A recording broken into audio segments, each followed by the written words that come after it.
Hello बच्चों, welcome back to my channel study with Nitesh. बच्चों, आज के क्लास में हम क्या पढ़ने वाले हैं? आज के क्लास में हम पढ़ने वाले बाइनोमियल थ्योरम।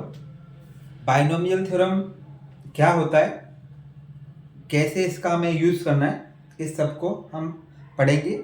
11th क्लास का ये टॉपिक है, तो देखते हैं। तो थ्योरम है मतलब एक फॉर्मूला ही है। तो बाइनोमियल थ्योरम कहाँ यूज करते हैं? क्वेश्चन है कि ये थ्योरम कहाँ यूज करते हैं। तो देखो, बाइनोमियल का मतलब होता है टू टर्म्स। बाइनोमियल का मतलब क्या होता है? Two terms. तो जब बाइनोमियल की कुछ पावर हो जाती है, जब आप दो terms to the whole power कुछ लिखोगे, तो वहां पे ये थ्योरम यूज होगी उसको एक्सपांड करने के लिए, राइट? जैसे आप फॉर्मूले को देखो तो आपको समझ में आएगा मैं क्या बोल रहा हूँ और क्या सिखाना चाह रहा हूँ। यहाँ लिखा है ए प्लस बी। ए प्लस बी लिखा है मतलब ए कोई सी टर्म होगी और बी कोई दूसरा टर्म होगा, तो हो गई ना दो टर्म, ए प्लस बी। और पावर एन है, तो ये पावर एन जो है, एन कोई पॉजिटिव नंबर है, ठीक है। तो इसको एक्सपांड करना होगा, हमें क्या करना है, इसको एक्सपांड करना है। तो एक्सपांड कैसे करा जाएगा? तो इसके लिए एक फॉर्मूला दिया गया है जिसको बाइनोमियल थ्योरम बोल दिया गया है, ठीक है। फॉर्मूला क्या है, ध्यान से समझिए। N c zero a to the power n, ठीक है। कहां से स्टार्ट हो रहा है? N c zero a to the power n plus n c one a to the power n minus one b, ऐसे चल जाएगा। फिर n c two a to the power n minus two b square, ठीक है। Continuous चल जाएगा, आखिरी में क्या आएगा, एन सी एन बी की पावर एन हो जाएगा। ये बड़ा सा फॉर्मूला है। अब क्या इस फॉर्मूले को याद रखने की जरूरत है? क्योंकि काफ़ी लंबा है, ये प्लस में मैंने डेश भी कर दिया है, तो वैसे तो याद ना हो पाएगा। तो समझना है कि कैसे फॉर्मूले को ध्यान में रख के हमें क्वेश्चन करना है और कैसे इसको एक्सपांड किया जाएगा।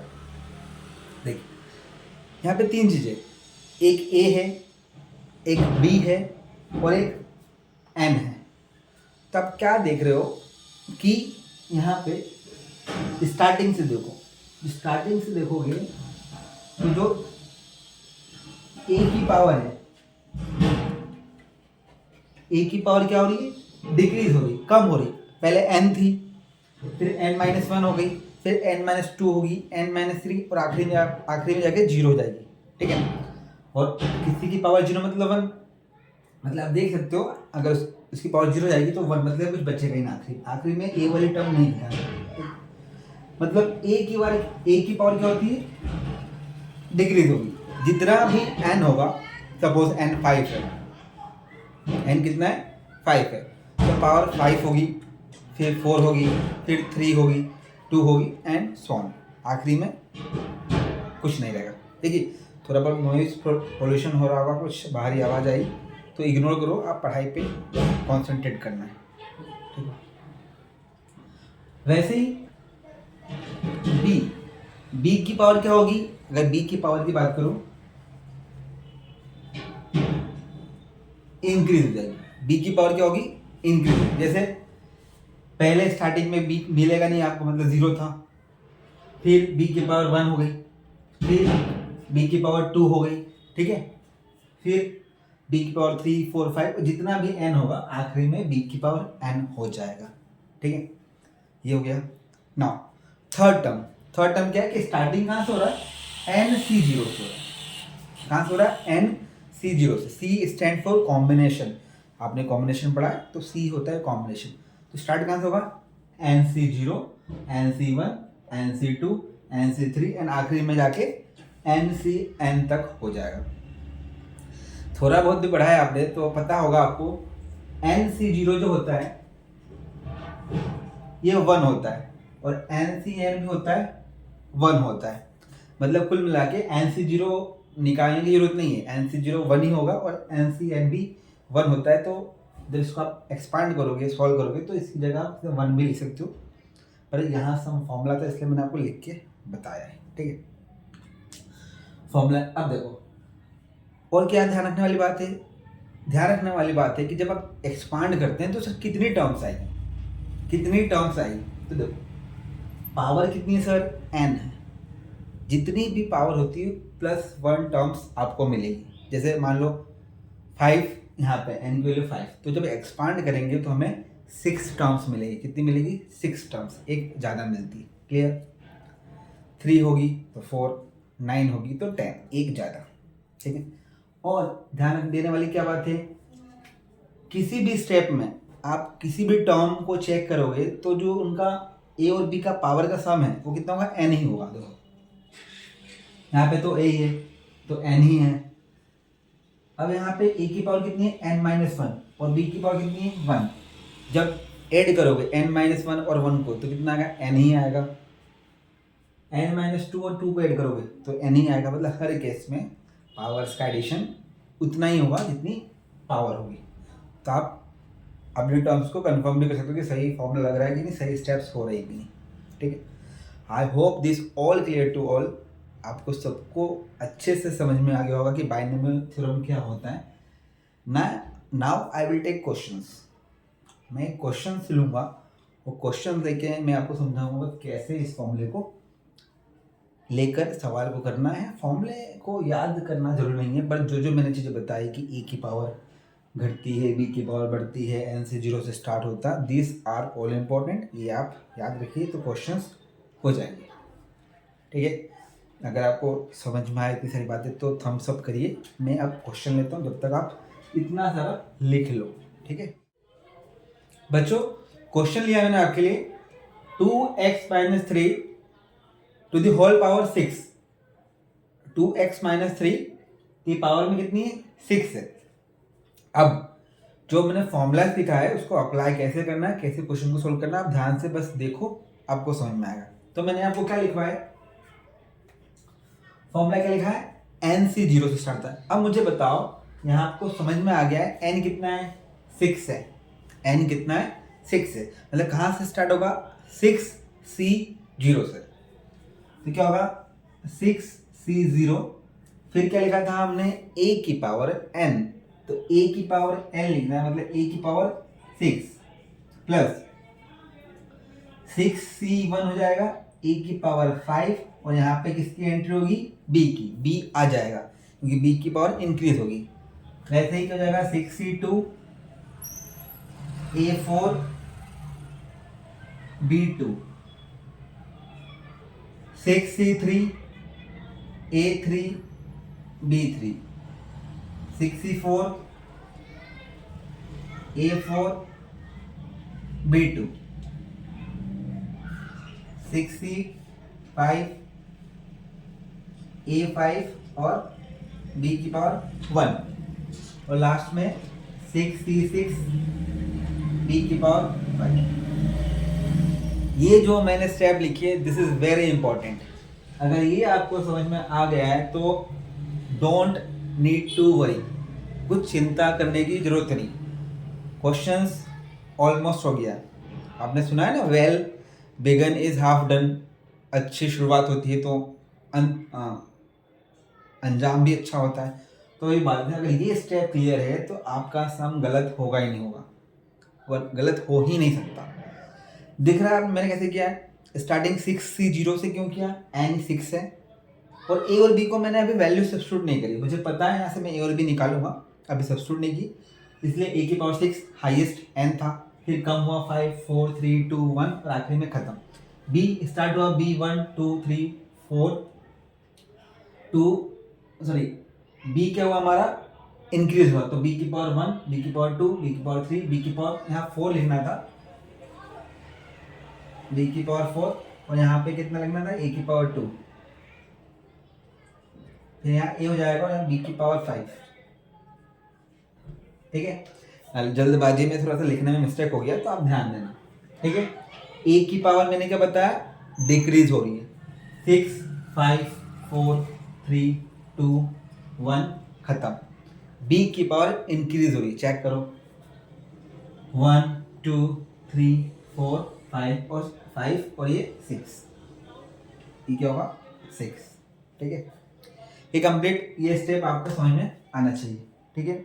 इसे आपको लिखना है। अब आपको पता है सर ए कितना है 2x, ए कितना है 2x और b कितना है, b है -3, b है -3 क्योंकि a प्लस बी की पावर n होता है ना हमारा स्टैंडर्ड।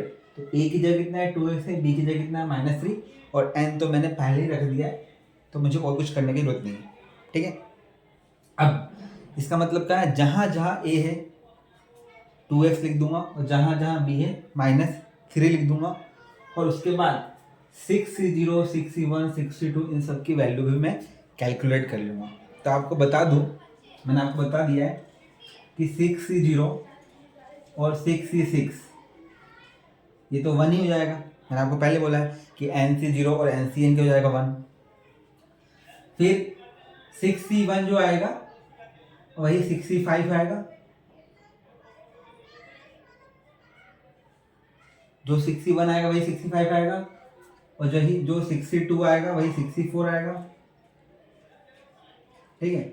और कहते हैं मैं 63 चाहिए तो हम 63 निकाल लेंगे, 63 निकालेंगे। तो ये सब की वैल्यू हम निकाल लेते हैं। अब आपको यहाँ पे जो NCR का फॉर्मूला होता है वो लगाने आना चाहिए, उसको लगाकर हम उसको निकाल सकते हैं। तो आप मुझे निकाल के बताइए। अब आपकी बारी है कि 61 के जो आएगा एक ही निकाल लो, 61 निकालो तो 65 निकल जाएगा। ये मुझे बताओ कि इसकी वैल्यू क्या आएगी, फिर मैं आपको आगे करवाऊँगा। और नहीं आता है तो मैंने इस पे वीडियो बनाया है NCR का फॉर्मूला कैसे वैल्यू निकालते हैं, कोई भी NCR 60 जैसे 61 है 65 62, तो इसका वीडियो बनाया है कॉम्बिनेशन का कैसे निकालते हैं। अब इसको देखना तो आपका जाएगा, और आता है तो आप डायरेक्ट ही इसकी वैल्यू पुट कर दो। 61 65 कितना आएगा मुझे बताओ, मैं आपको 30 सेकेंड का टाइम दे रहा हूँ, निकाल के बताओ। तो बच्चों वैल्यूज मैंने निकाल कर लिख दी है।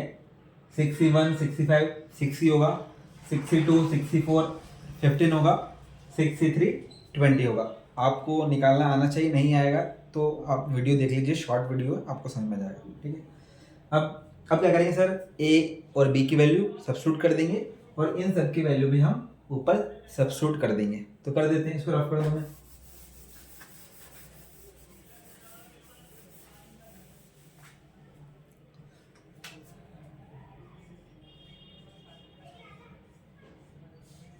टू एक्स माइनस 3 की पावर 6 कितना जाएगा, 6 होता है 1 मैं लिखूंगा नहीं, a to the power 6 2x की पावर 6 प्लस 61 60 होता है, तो 6 इंटू 2x की पावर 5, b कितना है -3,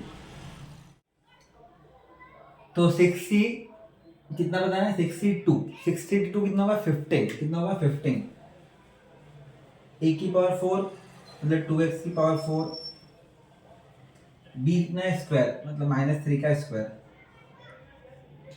आगे सोल्व करें, 63 कितना होगा 20 इंटू ए क्यूब मतलब 2x क्यूब, बी क्यूब मतलब -3 क्यूब, ठीक है, प्लस 64 में कितना होगा 15, कितना होगा 15, ए स्क्वायर मतलब 2x स्क्वायर और बी 4 मतलब -3 की पावर 4, 65 6 ही होगा तो 6 इंटू 2x इंटू -3 की पावर 5 और लास्ट में 66 1 ही होगा तो b की पावर 5 मतलब -3 की पावर 5। आई होप ये स्टेप आपको समझ में आ गई हो।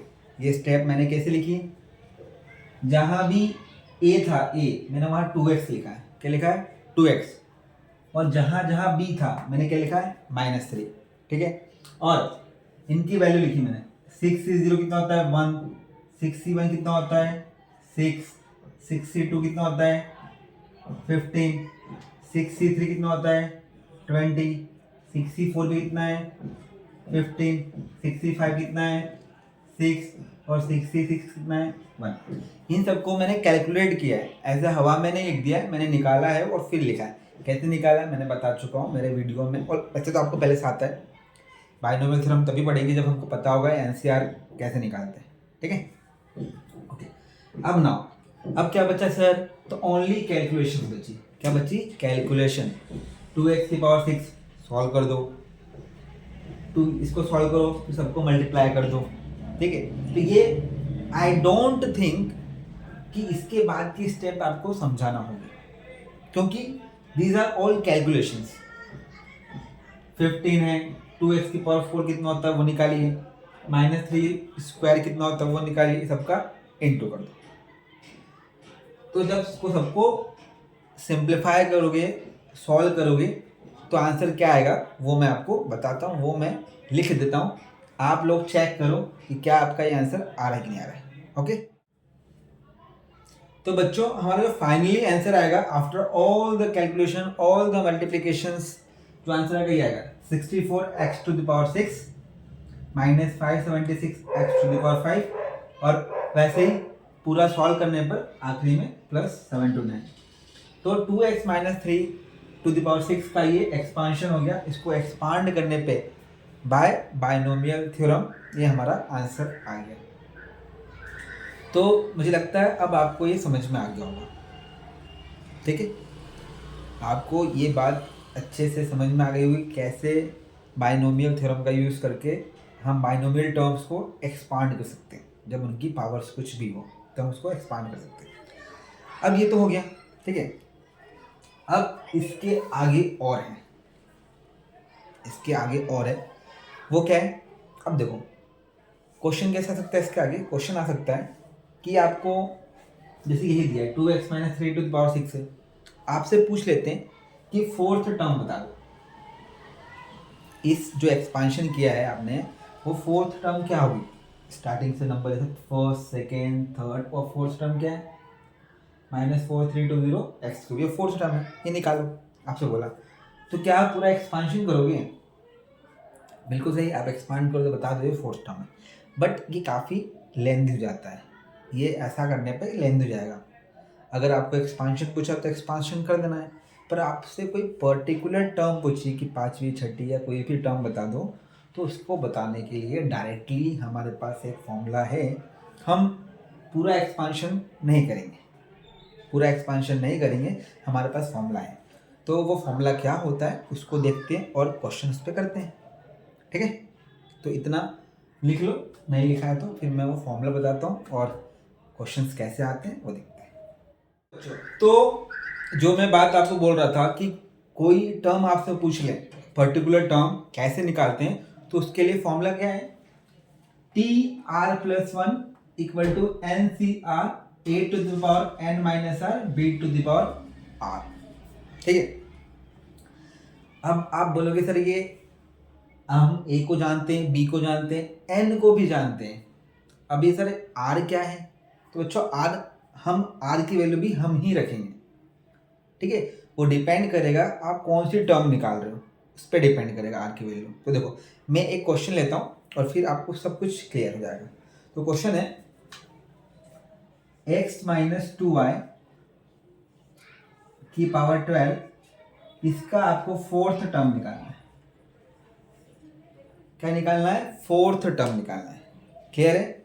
x माइनस 2y की पावर 12 है, जब इसका आप एक्सपांशन करोगे तो कोई फोर्थ टर्म आएगी, तो आपको बताना है क्या है। तो बच्चों देखो, अब इसको पावर 12 है, इसको एक्सपांड करने जाओगे तो पूरी कल हो जाएगी, हो जाएगा ना, कल टाइम लगेगा ना, तो ऐसे तो निकालने नहीं जाएंगे, ठीक है।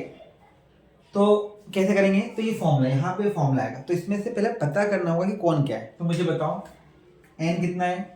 तो सर n कितना है? n 12 है, n 12 है। सर a कितना है? सर a x है।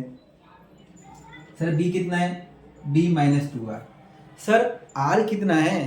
तो बेटा r जो है, हम कौन सा टर्म निकालना है? हमें कौन सा टर्म निकालना है?